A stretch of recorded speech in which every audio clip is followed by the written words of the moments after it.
Right now on the news at 10, we are on the weather watch as another storm, a nor'easter, moves in for early next week. The latest timeline and a first look at snowfall totals ahead. And despite the weather, a big show for the capital city's 51st St. Patrick's Day parade. We're getting a peek at the sights and sounds of the big day. And could turning back the clocks negatively impact our health? We're talking to experts on how you can stay healthy. Plus, police are on the hunt for a man they say broke into a church to paint hateful messages. This and more ahead. Fox 61, Connecticut's news station, begins with a weather watch alert. Good evening and thanks for joining us for the news at 10. I'm Carmen Chow. We begin on a weather watch alert tonight. The mix of snow and rain we saw last night into early this morning cleared out just in time for the Greater Hartford St. Patrick's Day parade. But now all eyes are on Monday into Tuesday.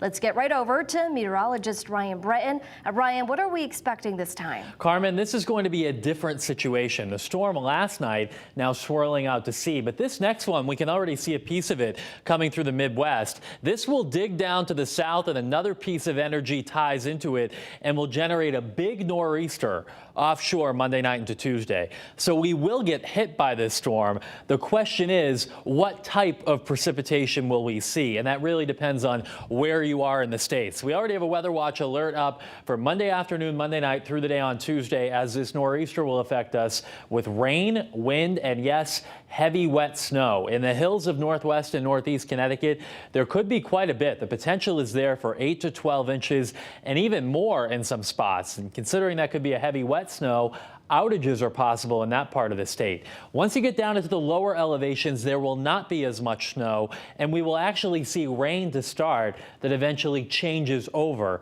to snow. Temperatures tonight dropping down to about 30 degrees. Here are the low temperatures tonight. Not very cold, and the high temperatures tomorrow certainly not very cold at all either, right around 50 degrees. A decent day ahead tomorrow, but clearly with not much cold air ahead of this storm, we'll be relying on the storm itself to generate cold air during it. So we're going to go through the hour-by-hour forecast and take a first look at snowfall totals too, which are very different depending on what part of the state you're in. All coming up. Carmen?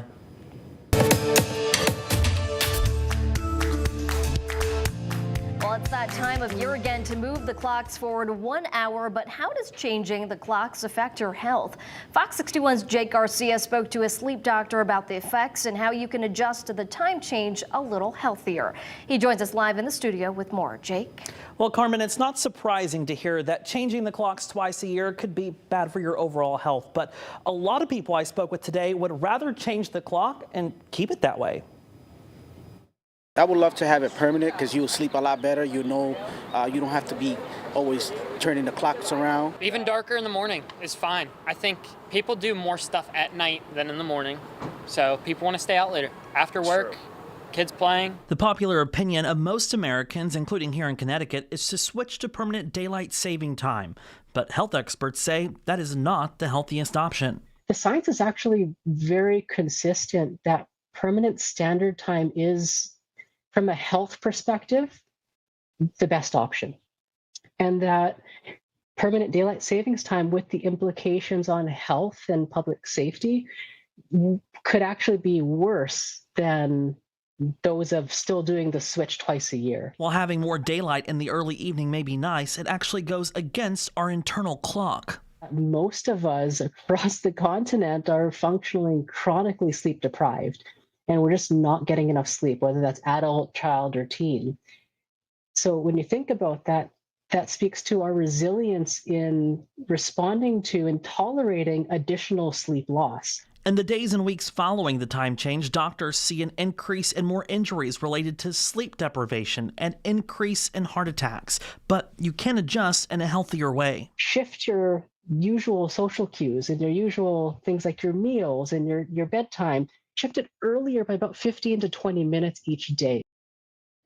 Now, you may be thinking it's too late to start this technique, but Dr. Bui recommends starting tonight by going to bed 15 to 30 minutes earlier and then go to bed 10 minutes earlier than the night before for the next few nights until you feel rested and adjusted. He also recommends that you get at least 7 hours of sleep, but some people may need more, especially for kids and teens. In studio, Jake Garcia, Fox 61, Connecticut's news station.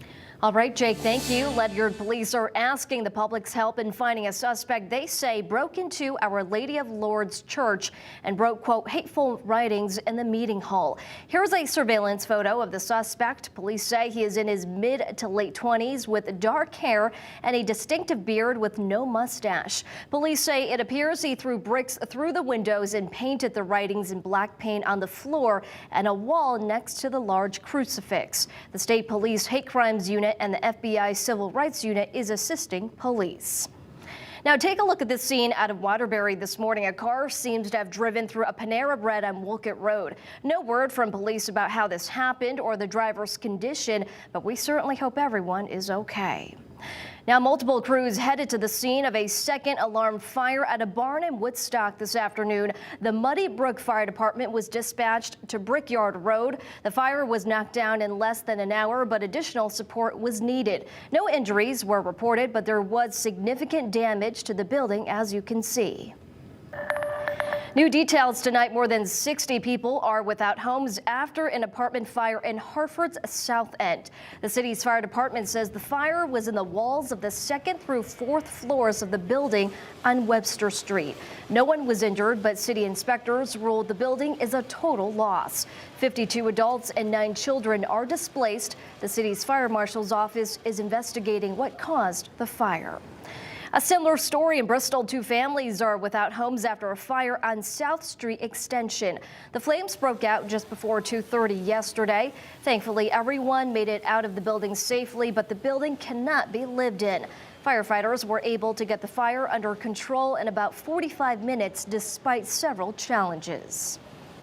We did have prior to our arrival, the house service wire came off the building. It was across the road, so we had to be mindful of that so no one stepped on that wire. Now, the cause of the fire is still under investigation.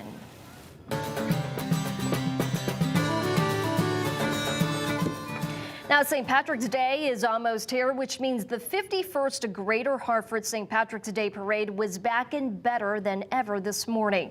Fox 61's Brooke Griffin has a look at the parade that had everyone feeling a little lucky. The Greater Hartford St. Patrick's Day Parade always fills downtown with a sea of green and a flood of fun, and this 51st year is absolutely no exception. Happy St. Patrick's Day, Connecticut's news station! The Luck of the Irish brought clear weather and big crowds just in time for the 51st annual Greater Hartford St. Patrick's Day Parade to step off. And step off they did. Many Irish step dancers, first responders, community groups, and so much more, all making their way through downtown. Everyone was so friendly, the police waving and just the crowd, the whole atmosphere, the vibe. Whether you're a parade veteran, I've been in the Hartford area close to 30, so I'd say about half that time. Or even a parade rookie. This is both of our first time. Everyone seemed to be feeling lucky to be back again, enjoying Connecticut's favorite parade in their favorite city. Hartford is the heart of Connecticut. There's good in Hartford. The capital, the center, the core, the heartbeat, the art, the love, the vibes. And the parade, absolutely awesome. Little Lexi Ellis having the best time out of everyone at her first Hartford St. Patty's Day experience, and her dad enjoying every minute of her excitement. Not her first parade, but she does like to dance and wave to the fire trucks and, of course, eat all the candy she can. But, yeah, I'd just like to come out and make some memories. Making memories with family and friends. That's what everyone says this St. Patrick's Day parade is all about. Many people I spoke with say today's parade may already be over, but that just means that the countdown to next year has already begun. In Hartford, Brooke Griffin, Fox 61, Connecticut's news station. Looked like a lot of fun. Thank you, Brooke. Now, part of today's special day was Jordan Andreini, the young woman we introduced to you yesterday as the official parade superfan. Hi, I'm Jordan Andreini, live from Hartford. Okay. Oh, there you are! Hi everybody, it's me, Jordan Andreini. I know it's the good morning, but I know it's St. Patrick's Day Parade. Everybody's wearing green, I know it. Hi Liz, hi Manoli, I love you guys. This is me, news reporter Jordan Drini, Fox 61 News Team. I know it from the top. I love it. Now, Jordan joined our morning team this morning to jazz up some of the parade coverage, and we can't thank Jordan and her family enough for coming along on the ride.